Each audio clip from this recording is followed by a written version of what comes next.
రామ మందిరం ఉంది.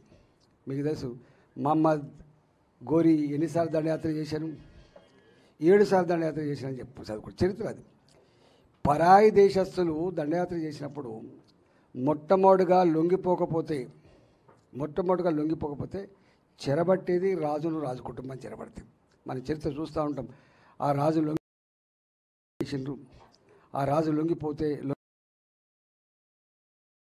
అంటే అట్లా పరాయి దేశస్తులు మన దేశం పైన దండయాత్రలు చేసి మన రాజ్యాన్ని తీసుకోవడమే కాదు, మన స్త్రీలను చెరబట్టిల్లు వాళ్ళు, మన సంస్కృతి, మన సాంప్రదాయాలు, మన పద్ధతులు లేకుండా వాళ్ళు ధ్వంసం చేశారు. అందులో అనేక దేవాలయాలు పోయినాయి. ఇప్పటికి కూడా మనం హైదరాబాద్ చూస్తే మన కల్చర్ మిక్స్డ్ కల్చర్ ఉంటుంది. చాలా మిక్స్డ్ కల్చర్ ఉంటుంది.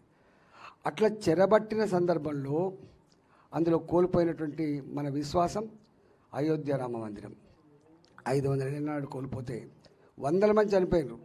ఇక్కడ అయోధ్యలో మందిరం ఉండే, దాన్ని పునరుద్ధరించండి అని చెప్పి శిలాన్యాసం కూడా చేసిన మీకు తెలుసు ఆనాడు ప్రధానమంత్రి. కానీ ఎవరు దీని జోలికి పోవద్దు, ఇది ముట్టుకుంటే ఆగమైపోతామంటే భయం ఉండేది. కానీ అదే మోడీ గారు ఒక మాట చెప్పిండు, ఈ ప్రభుత్వం రోడ్లు వేసే ప్రభుత్వము, ఎయిర్పోర్ట్లు కట్టించే ప్రభుత్వము మాత్రమే కాదు, భారతీయ సంస్కృతి సాంప్రదాయాలను సమున్నతంగా నిలపాలని భావిస్తున్నా, అందుకే రామ మందిరం కట్టి తీరుతానని చెప్పి 3 ఏళ్లలోనే రామ మందిరం కట్టించి దేశ సంస్కృతిని, ప్రజల విశ్వాసాన్ని నిలబెట్టిన నాయకుడు మోడీ గారు.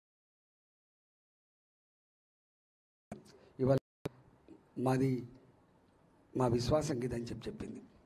అట్లనే జమ్మూ అండ్ కాశ్మీర్ ఉండే ఇంత రథయాత్ర చేసిండ్రు. ఒకటే దేశం 2 చట్టాలు. ఎక్కడ ఐక్యరాజ్య సమితిలో సభలు జరిగినా, ప్రపంచ వేదికలో ఎక్కడ సభ జరిగినా ఇదే అంశం లేవనెత్తేది. మన ప్రధానమంత్రి గారు ఘాటైన సమాధానం ఇచ్చిందని చెప్పే చర్చ జరిగేది. కానీ మోడీ గారు వచ్చిన తర్వాత ఒకే దేశం ఒకే చట్టం. నా జమ్మూ అండ్ కాశ్మీర్ గురించి ఎక్కడా ప్రస్తావించే సాహసం చేయొద్దు, ఖబర్దారని హెచ్చరించి దాన్ని స్క్రాప్ చేసి జమ్మూ అండ్ కాశ్మీర్ శాశ్వతంగా భారత్లో భాగమని చెప్పేటువంటి చట్టం తెచ్చిన వ్యక్తి మోడీ గారు. మీకు తెలుసు, 300 రూపాయలు పెడితే కూడా 1 కిలో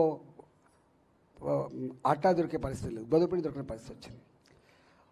పాకిస్తాన్లో ఉన్న బలిసిస్తాన్ ప్రజలు, పాకిస్తాన్ ఆక్యుపైడ్ కాశ్మీర్లో ఉన్నటువంటి అక్కడ ప్రజలు, మేము కూడా భారత్లో భాగమైతే బాగుండు కదా అనేటువంటి స్థాయికి వచ్చింది వాళ్ళ.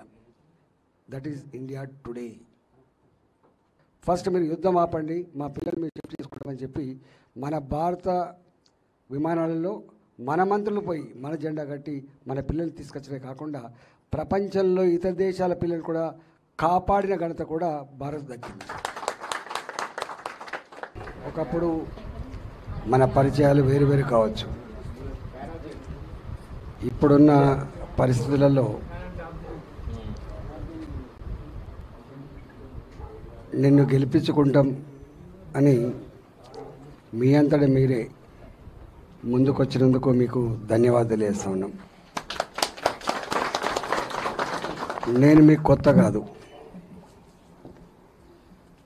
22-23 సంవత్సరాల నా సుదీర్ఘ ఉద్యమ చరిత్ర కావచ్చు, మంత్రిగా లేదా తదుపరి నేను నిర్వహించిన పాత్ర మీద మీకు సమగ్రమైనటువంటి అవగాహన ఉంది.